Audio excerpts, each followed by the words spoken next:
Hello guys, this is Rohit Verma and you are watching two lecture series of set theory, and this lecture series helpful to class 11 student also. This is the lecture number 3 of set theory. So let's start.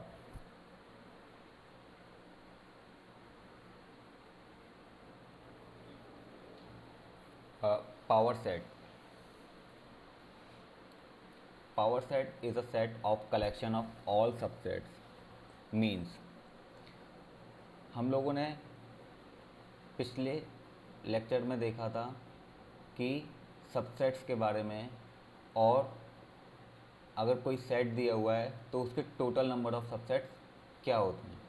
ठीक है, तो पहले वही थोड़ा सा revise करते हैं कि अगर मान लीजिए कि आपके पास एक ए सेट है जिसमें 1 2 3 ये एलिमेंट हैं, तो इसमें टोटल सबसेट्स क्या हो सकते हैं। टोटल सबसेट्स हो सकते हैं कितने। हम लोगों ने वहाँ पे फॉर्मूला भी देखा था कि टोटल सबसेट इक्वल टू 2 की पावर के, वेयर के इज नंबर ऑफ एलिमेंट। ठीक है, या कार्डिनल नंबर। और थे क्या सबसेट्स, क्या थे 5, ब्रेसेस में 1 2 3, 1 2 2 3, 3 1 और 1 2 3, यानी आपके 2 की पावर 3 यानी 8 टोटल नंबर ऑफ सबसेट थे। लेकिन पावर सेट में क्या है कि पावर सेट वो सेट होता है जो कि आपके किसी भी सेट के टोटल नंबर ऑफ एलिमेंट या टोटल नंबर ऑफ सबसेट्स का भी एक सेट बना दे।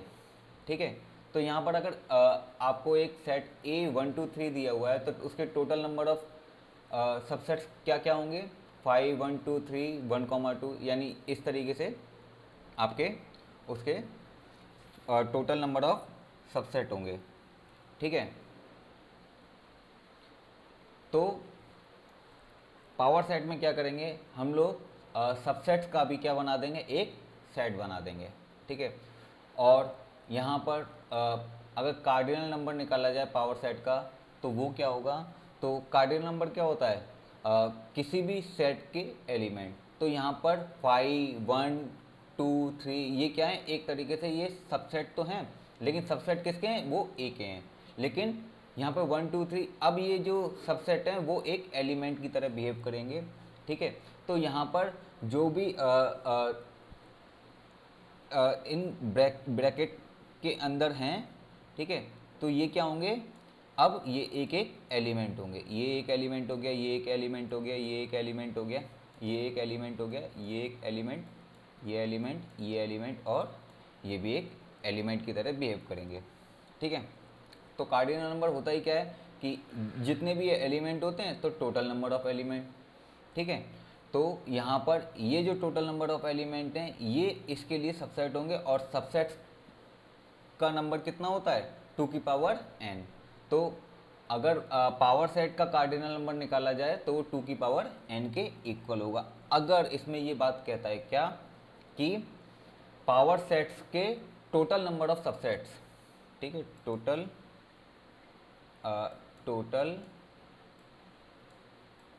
नंबर ऑफ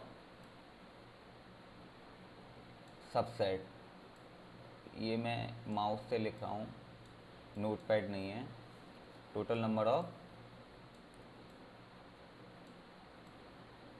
सबसेट्स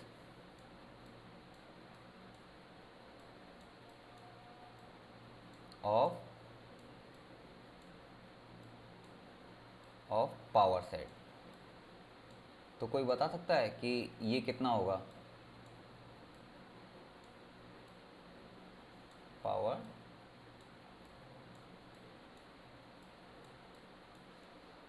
ये हो जाएगा 2 की पावर 2 की पावर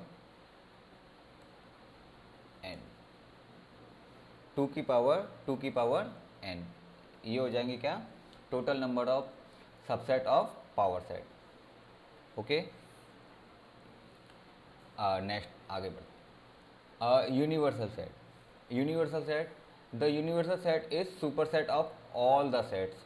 ठीक है, is considered and it's denoted by you. ठीक है, अगर आपको ए और एक बी दो सेट दिए हुए हैं, ठीक है, ए यानी 1 2 3, बी में दिए हुए हैं 4 5 6, तो यूनिवर्सल सेट क्या हो सकते हैं? ठीक है, यूनिवर्सल सेट 1 2 3 4 5 6, यानी जो ए में भी जो एलिमेंट हो और बी में भी जो एलिमेंट होंगे वो दोनों ही एलिमेंट यूनिवर्सल सेट के अंदर होंगे ही होंगे। ये तो मिनिमम है, उससे ज़्यादा भी हो सकते हैं, यानी 1 2 3 4 5 6 7 भी हो सकता है, 8 भी हो सकता है, 9 10, यानी नेचुरल नंबर को कुछ भी हो सकता है यूनिवर्सल सेट के अंदर, लेकिन मिनिमम ए सेट के और बी सेट के एलिमेंट तो होंगे ही होंगे। ठीक है, अच्छा अब थोड़ा सा जानते हैं क्या कॉन्सेप्ट ऑफ बिलोंग्स टू और सबसेट ऑफ। ये थोड़ा सा इम्पॉर्टेंट हो जाता है कि इसमें थोड़ा सा कन्फ्यूजन भी होता है बच्चों को। ठीक है, मैं बताऊंगा कहाँ, कि अगर मान लीजिए कि अगर एक सेट ए दिया हुआ है जिसमें 2 3 5 7 11 है, ये एक एलिमेंट है। ठीक है, तो बिलोंग्स टू क्या होता है? बिलोंग्स टू हम एलिमेंट के लिए देखते हैं। बिलोंग्स टू किसके लिए देखते हैं? एलिमेंट के लिए। ठीक है, तो इसमें एलिमेंट क्या क्या है? 2 3 5 7 11। तो क्या 2 ए से बिलोंग कर रहा है? बिल्कुल, इसे हम पढ़ेंगे क्या? बिलोंग, ये बिलोंग्स टू, यानी 2 बिलोंग्स टू ए। ठीक है, ये यानी 2 एलिमेंट ए सेट के अंदर है, ए सेट से बिलोंग कर रहा है। 3 एलिमेंट ए सेट से बिलोंग कर रहा है, 5 एलिमेंट ए सेट से बिलोंग कर रहा है, 7 एलिमेंट ए सेट से बिलोंग कर रहा है, 11 एलिमेंट ए सेट से बिलोंग कर रहा है। अब इसी तरीके से एक और एग्जांपल देखते हैं जो हम लोग लेते हैं इसमें बी सेट, जिसमें एलिमेंट है 2 3 5 7 11। बट यहाँ पर 5 और 7 ये क्या हैं? 5 और 7 एक क्या है? ये एक ही एलिमेंट है। ठीक है, ये एक ही एलिमेंट है 5 और 7। तो 2 बिलोंग्स टू बी, बिल्कुल सही बात। 3 बिलोंग्स टू बी, बिल्कुल सही बात। क्या 5 बिलोंग्स टू बी होगा? देखिए यहाँ पर देखने में लग तो रहा है कि ये 5 बी के अंदर है, लेकिन क्या है कि 5 और 7 मिलकर एक एलिमेंट बना रहा है। ठीक है, तो यहाँ पर 5 बिलोंग्स टू बी, ये बिल्कुल गलत बात। 7 अगर अकेले की बात कर रहा है तो ये भी बिल्कुल गलत बात। 11 बिलोंग्स टू बी, बिल्कुल सही। ठीक है, और यहाँ पर मैंने नीचे भी लिख रखा है क्या कि 5 एंड 7, और वो भी इसका सेट बना दिया, तो 5 और 7 दोनों मिलकर जो सेट है वो बिलोंग्स टू बी होगा। ठीक है, क्योंकि it's act like one element. ठीक है, ध्यान रखना, इस तरीके के क्वेश्चन थोड़े से कंफ्यूज करते हैं। ठीक है, बिल्कुल इसी तरीके से अब हम सबसेट्स के बारे में भी देखते हैं। ठीक है, तो element present in particular set belongs to that set, यानी हम लोगों के पास ए सेट और बी सेट वही दोनों हैं जो अभी बिलोंग्स टू वाले में था। ठीक है, वही 2 3 5 7 11 और 2 3 5 7 11, ये दोनों। ठीक है, तो यहाँ पर एलिमेंट बिलोंग्स करता है ए से, और सबसेट के लिए क्या होता है? आपको एलिमेंट को क्या बनाना पड़ता है? पहले सेट बनाना पड़ता है, और वही सेट ए का क्या होगा? सबसेट होगा। यानी आप एलिमेंट को सेट बनाने के लिए क्या करोगे? सबसे पहले ब्रेसेस में बंद करोगे। ठीक है, तो ये एक, यानी 2 जो ये यहाँ पर एलिमेंट नहीं बल्कि ये एक सेट की तरह बिहेव करेगा। तो 2 जो सेट है वो ए सेट से क्या कर रहा है? क्या ए सेट का क्या है? सबसेट है। ठीक है, 3 ए सेट का सबसेट है, 5 ए सेट का सबसेट है, 7 ए सेट का सबसेट है, 11 ए सेट का सबसेट है। और बिल्कुल अब वही बी में भी, तो 2 बी का सबसेट है, 3 बी का सबसेट है, 5 और 7, मैंने आपको बताया था कि 5 और 7 एक्ट लाइक बिहेव लाइक का एलिमेंट। तो 5 और 7, यानी आपने यहाँ पर 5 को अलग करके एक सेट बना दिया, लेकिन 5 और 7 एक एलिमेंट है, तो उसका सेट इस तरीके से बनेगा। ठीक है, ये और ये बात गलत है, यानी 5 7 अलग से सबसेट नहीं होंगे। 5 7 का एक सेट और उसका भी एक सेट क्या होगा? बी का सबसेट होगा। ठीक है, अब बात करते हैं subset of set of real number. ठीक है, मैंने आपको बताया भी था क्या कि रियल नंबर के लिए रियल नंबर के सेट को हम लोग रियल नंबर के सेट को हम लोग रियल नंबर के सबसेट्स को हम लोगों ने फर्स्ट लेक्चर में बात की थी फॉर्म्स के बारे में। तो हम रियल नंबर को रोस्टर फॉर्म में नहीं लिख सकते, ठीक है। तो क्योंकि रोस्टर फॉर्म में हम लोग केवल एलिमेंट ही लिख सकते हैं, लेकिन रियल नंबर में क्या होता है कि अगर रियल नंबर में अगर मैं ये कहूँ कि 0 और 1 के बीच के सभी रियल नंबर का एक सेट बनाओ, तो इसमें 0 और 1 के बीच में बहुत सारे यानी इनफाइनाइट रियल नंबर होंगे, यानी 0.01, 0.00001, इस तरीके से 0 और 1 के बीच में ही infinite number of real number होंगे, ठीक है। तो सभी रियल नंबर को लिखना पॉसिबल नहीं है, ठीक है। तो इस वजह से क्या किया गया कि एक अलग ब्रैकेट्स का यूज़ किया गया, जिसे बोलते हैं जो ये ग्रेटर वाला होता है इसे क्लोज इंटरवल बोलते हैं, ठीक है। ये क्लोज इंटरवल इनका यूज़ किया गया रियल नंबर को शो करने के लिए। और रोस्टर फॉर्म, और वैसे रोस्टर फॉर्म में कर्ली ब्रेसेस का यूज़ किया गया क्योंकि वो केवल एक अलग अलग एलिमेंट को दिखाने के लिए, ठीक है। तो हम लोगों ने वहाँ पर ये भी बात की थी कि कि n जो नेचुरल नंबर है, रियल नंबर हैं और इंटीजर्स हैं, कॉम्प्लेक्स नंबर हैं, ठीक है। ये जो जितने भी नंबर्स हैं, ठीक है, इनका आपस में क्या रिलेशन होता है, ठीक है, और कौन नंबर किससे बड़ा होता है, कौन नंबर किससे छोटा होता है। तो नेचुरल नंबर है तो नेचुरल नंबर क्या होता है, नेचुरल नंबर 1 2 3 इस तरीके से इनफाइनाइट तक चलता है। और रियल नंबर क्या होता है, माइनस इनफाइनाइट से लेकर प्लस इनफाइनाइट के बीच का कोई भी नंबर, ठीक है। तो नेचुरल नंबर रियल नंबर से छोटा हुआ, तो इस वजह से नेचुरल नंबर क्या होगा, सबसेट होगा रियल नंबर का। इसी तरीके से z क्या होंगे, z यानी इंटीजर। इंटीजर में नेगेटिव इंटीजर भी आ जाएंगे और पॉजिटिव इंटीजर भी आ जाएंगे, लेकिन ये केवल एक इंटीजर आएंगे, डेसिमल वाले नंबर्स नहीं आएंगे। लेकिन रियल नंबर में क्या होते हैं, इंटीजर्स के साथ साथ डेसिमल वाले नंबर भी होते हैं। तो रियल नंबर बड़ा हुआ इंटीजर से, तो z भी क्या होगा, सबसेट होगा रियल नंबर का। अच्छा, यहाँ पर बात आती है q की। तो q है यहाँ पर रेशनल नंबर, ठीक है। तो रेशनल नंबर, रियल नंबर क्या होते हैं, rational number plus irrational number दोनों, ठीक है। तो रेशनल नंबर क्या हुए, रियल नंबर से छोटे हुए, तो real number rational number real number के क्या होंगे, सबसेट होंगे। इसी तरीके से t होता है क्या, t होता है इरेशनल नंबर। क्या होता है, इरेशनल नंबर।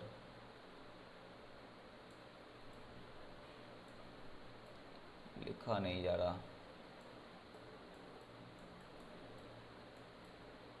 इरेशनल नंबर, ठीक है। टी क्या होता है, इरेशनल नंबर, ठीक है। डब्लू होल नंबर यानी जो 0 1 2 3, ठीक है। इस तरीके से एक रिलेशन इसमें और देख सकते हैं क्या कि एन सबसेट होता है डब्लू का। ये मैंने इंक्रीजिंग ऑर्डर में यहाँ पर पहले से ही लगा दिए हैं, ठीक है, कि एन जो है सबसेट होता है डब्लू का, डब्लू सबसेट होता है जेड, यानी ये तो है ही है, ये जो यहाँ ये आगे है ये तो सभी के सबसेट हैं, ठीक है। और कॉम्प्लेक्स नंबर सबसे बड़ा नंबर होता है, ठीक है, क्योंकि कॉम्प्लेक्स नंबर में सभी रियल नंबर आ जाते हैं और उसके साथ साथ में सभी इमेजनरी नंबर भी आते हैं, ठीक है। इमेजनरी नंबरों के बारे में तो आप लोग नहीं पढ़ोगे, लेकिन शायद हो सकता है कि 11th 12th में आप लोगों ने शायद पढ़ा हो, ठीक है। अच्छा, अब अगर इंटरवल फॉर्म में दिए हो रियल नंबर को आपको शो करना हो, तो वो आपको कैसे शो करेंगे, ये मैंने क्वेश्चन के माध्यम से बता रहा हूँ, ठीक है। तो एक x such that x greater than equal to 2 and less than equal to 7। यहाँ पर ग्रेटर देन के साथ इक्वल भी है, यहाँ भी ग्रेटर देन के साथ इक्वल है, which is x belongs to r, यानी x क्या है यहाँ पर, रियल नंबर है। और इसको केवल सेट बिल्डर फॉर्म में ही लिखा जा सकता है, ठीक है। रियल नंबर को सेट बिल्डर फॉर्म में लिखा जा सकता है, और दूसरा जो इंटरवल में लिखा जा सकता है वो ये है, ठीक है। यानी यहाँ पर एक क्लोज्ड ब्रैकेट लगाया, क्लोज्ड ब्रैकेट क्यों लगाया, क्योंकि यहाँ पर इक्वल का भी साइन है, ठीक है। यहाँ पर 7 यानी ये इसका मतलब ये है कि 2 और 7 और इनको इंक्लूड करने के बाद इनके बीच के सभी नंबर्स, ठीक है, क्या होंगे, रियल नंबर। और ये क्या होंगे, एक सबसेट होंगे किसके, रियल नंबर के। और इनको नंबर लाइन पे कैसे शो करते हैं, तो नंबर लाइन पर 0 1 2 3 इस तरीके से लिखा, और 2 पर एक डॉट यानी गहरा, ठीक है, और 7 पर भी डॉट, और इनके बीच के जितने भी ये पूरे नंबर है इनको थोड़ा सा गहरा टाइप से, एक अलग टाइप से इनको शो कर दिया, ठीक है। तो ये हैं क्या, जबकि आपके पास ये ग्रेटर देन और लेस देन के साथ साथ में इक्वल भी है, ठीक है।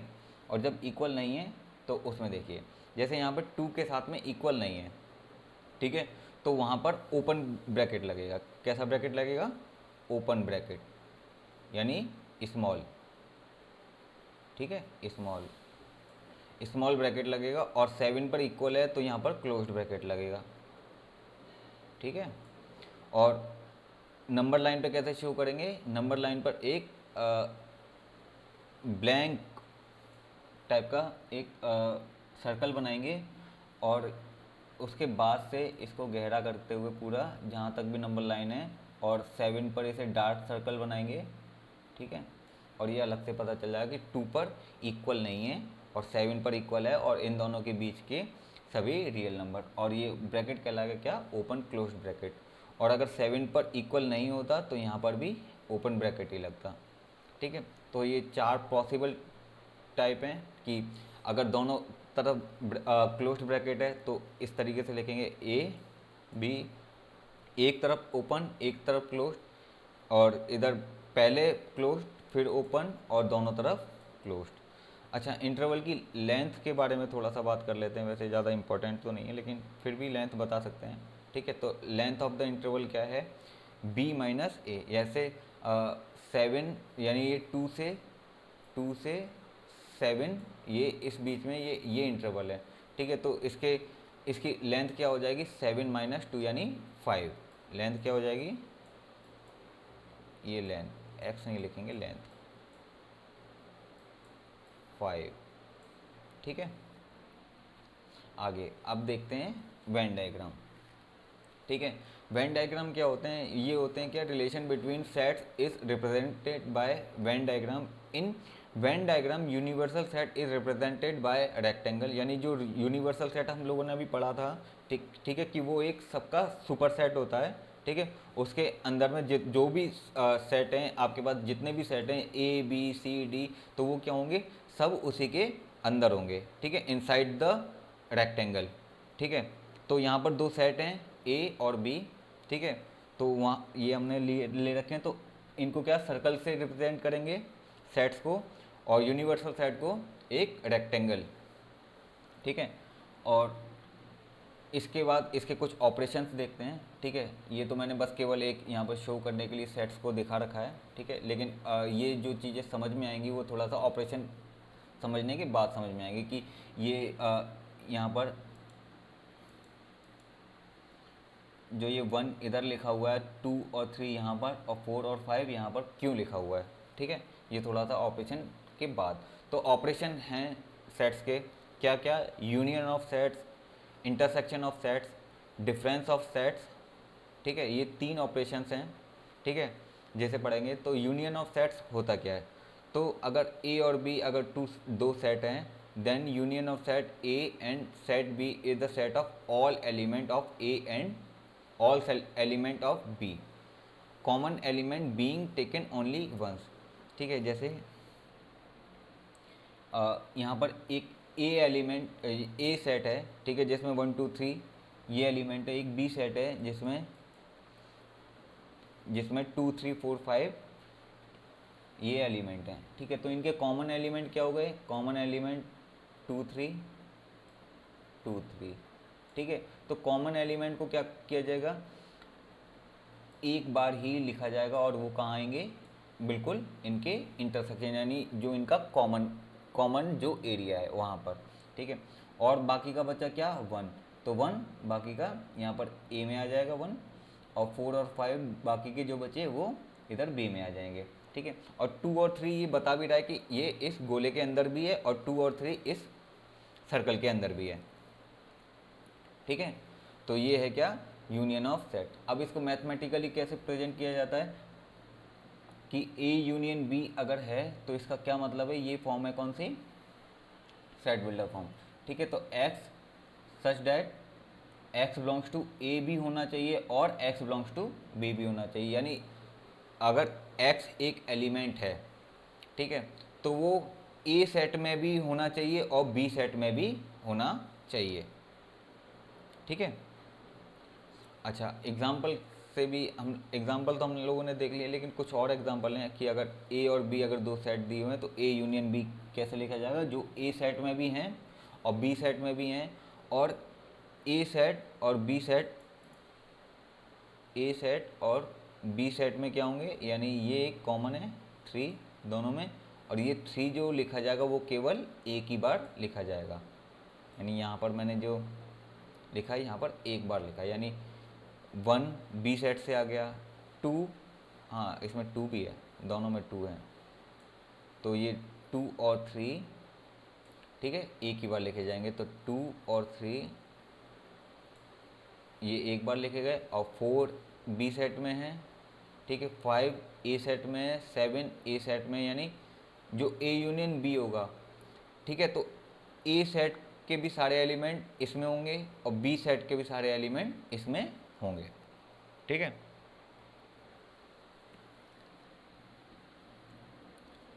अब इंटरप्रिटेशन देखते हैं। इंटरप्रिटेशन तो वैसे हम लोग समझ चुके हैं, ठीक है, मैंने आपको पहले ही बता दिया कि मैथमेटिकली ए यूनियन बी को इस तरीके से लिखेंगे। ठीक है, वेन डायग्राम आपको जो अभी ये एग्जांपल था 2 3 5 7 और 1 2 3 4 का, तो ये उसका वेन डायग्राम ये होगा। ठीक है, आप लोग देखिएगा थोड़ा। ठीक है, इसकी कुछ प्रॉपर्टीज़ देखते हैं। ठीक है, अगर ए यूनियन बी है, अगर ए यूनियन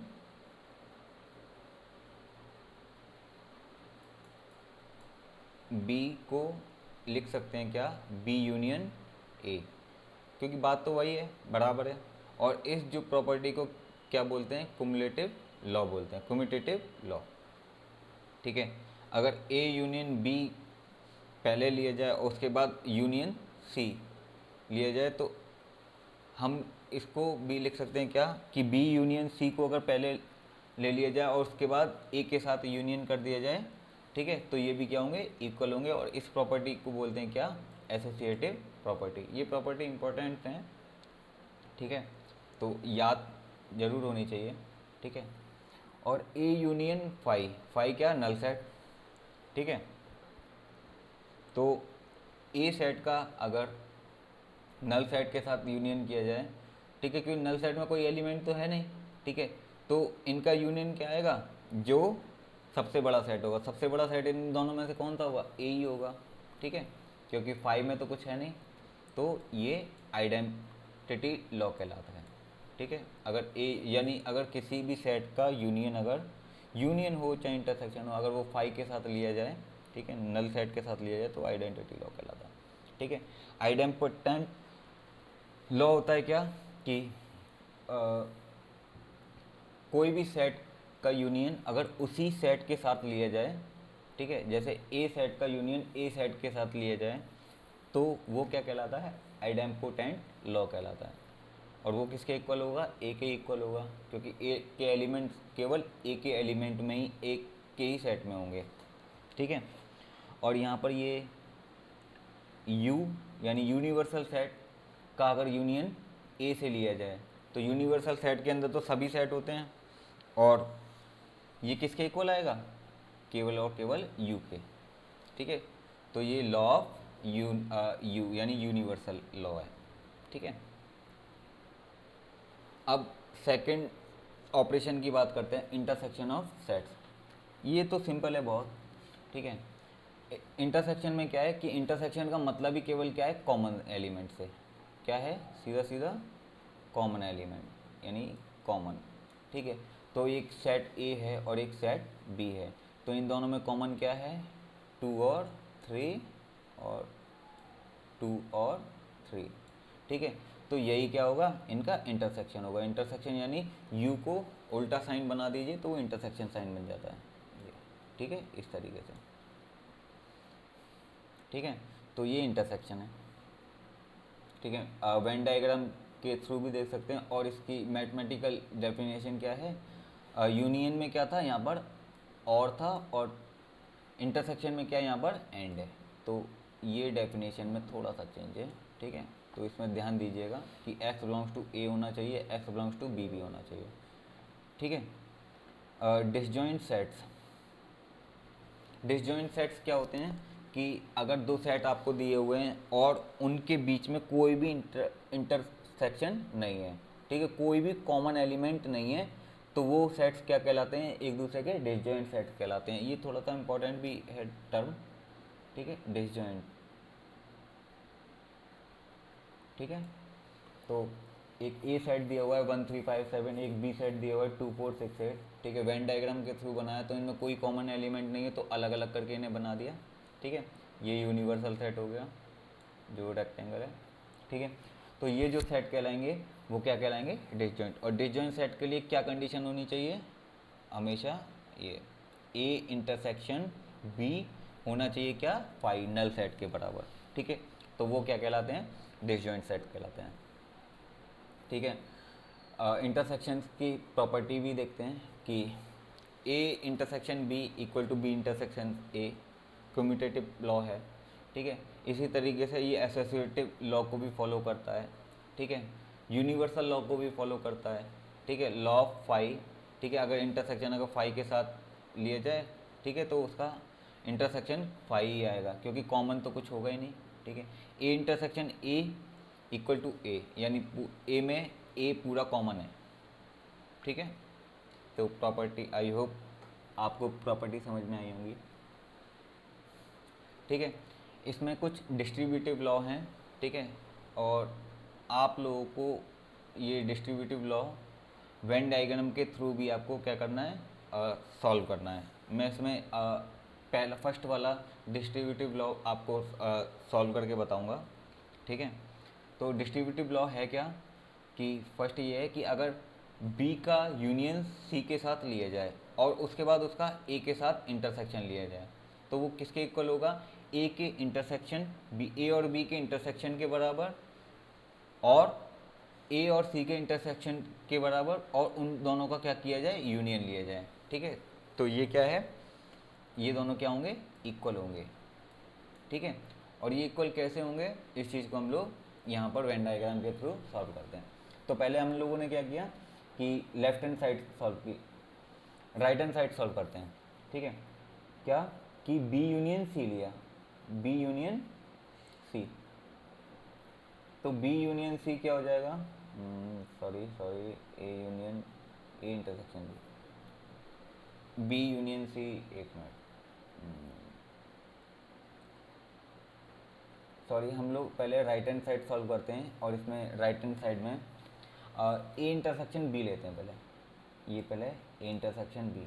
तो ए इंटरसेक्शन बी यानी आपने तीन सर्कल इस तरीके से बनाए कि वो एक दूसरे को इंटरसेक्ट भी कर रहे हैं। ठीक है, तो ए इंटरसेक्शन बी वाला क्या हो जाएगा पोर्शन, ये जो ए में हो और बी में भी, ए और बी का कॉमन, तो ये ए इंटरसेक्शन बी हो गया। ठीक है, इसके बाद आपने ए इंटरसेक्शन सी लिया, तो ए इंटरसेक्शन सी यानी ए और सी का कॉमन पोर्शन। ठीक है, और इन दोनों का क्या किया, यूनियन। तो इन दोनों के यूनियन में क्या आ गया, ये वाला पोर्शन क्या आ गया, दो बार आ गया। ठीक है, तो इसको केवल एक बार लिख लो बस। ठीक है, तो ये पोर्शन आ जाएगा, ये एक बार आ जाएगा, और एक ये बार आ जाएगा, ये वाला आ जाएगा। तो ये वाला जो राइट हैंड साइड में ये पोर्शन आपका ये वाला पोर्शन आ जाएगा। ठीक है, लेफ्ट हैंड साइड में देखते हैं कि पहले बी यूनियन सी लिया, बी यूनियन सी यानी ये पूरा पोर्शन। ठीक है, ये पूरा पोर्शन। ठीक है, और उसके बाद इंटरसेक्शन ए के साथ ले लिया। ठीक है, तो ए ये था, और इनके बीच में कॉमन कॉमन पॉइंट क्या है, ये वाला, ये कॉमन है।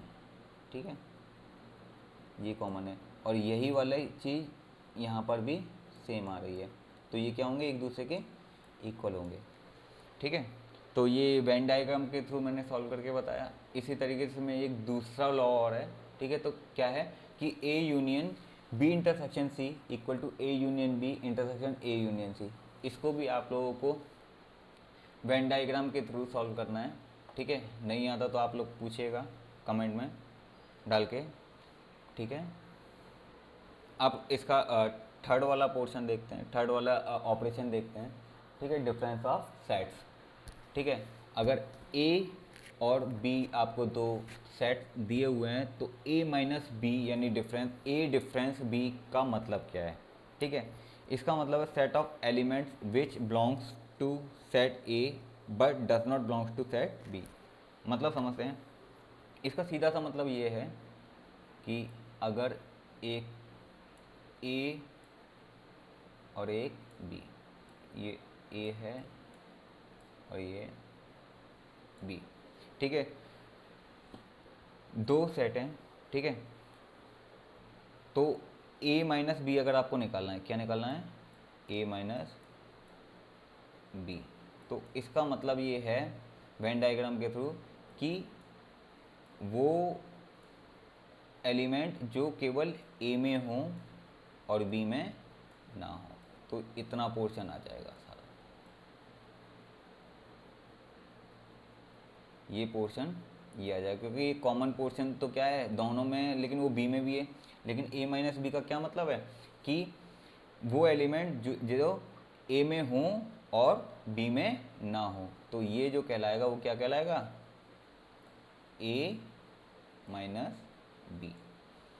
इसी तरीके से अगर आपको बी माइनस ए लिखना हो तो इसका क्या मतलब है, तो ये दो सेट बनाए, ठीक है, ये वाला पोर्शन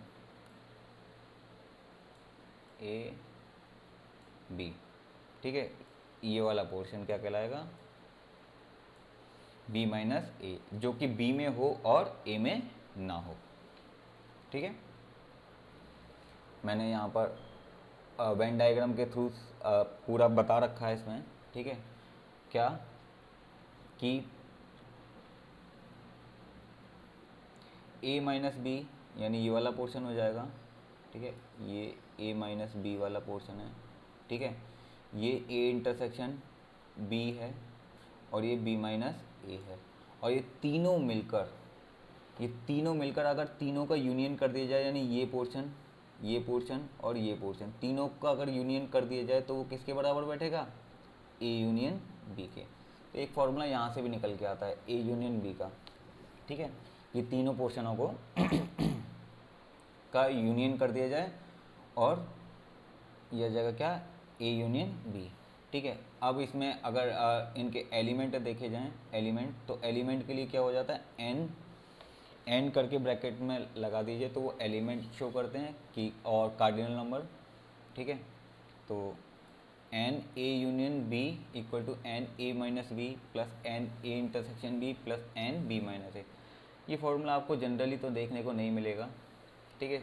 जनरली आपको फार्मूला देखने को मिलेगा ये वाला कि n A union B equal to क्या होता है, n A plus N B minus का एन ए इंटरसेक्शन बी, यानी ये वो वाली चीज़ माइनस है जो कॉमन आ रही थी और उसको एक बार ही लिखा गया, ठीक है। तो कॉमन वाली चीज़ को, कॉमन वाली टर्म को एक बार माइनस कर दो तो एन ए यानी ये ए और ये बी लिया, ठीक है, ठीक है। तो ए में कितना आ गया, ये वाला पोर्शन पूरा ये पोर्शन, ठीक है। बी में कौन सा आ गया, ये पोर्शन, ठीक है। और ये क्या है, ए इंटरसेक्शन बी, ये जो कॉमन पॉइंट कॉमन है इसमें ये पोर्शन कितनी बार रिपीट हो गया, दो बार, यानी ये ए में भी आ चुका है और बी में भी आ चुका है, दो बार आ चुका, ठीक है। तो ये एक बार क्या करेंगे, ए इंटरसेक्शन बी को माइनस कर देंगे, ठीक है। तो ये यहाँ से फॉर्मूला आता है ए यूनियन बी के एलिमेंट का कि n A plus N B minus n A minus A intersection B, ठीक है। Thank you guys, set theory is completed. If you like my lecture, please do like, the lecture and subscribe the channel and share also. Thank you.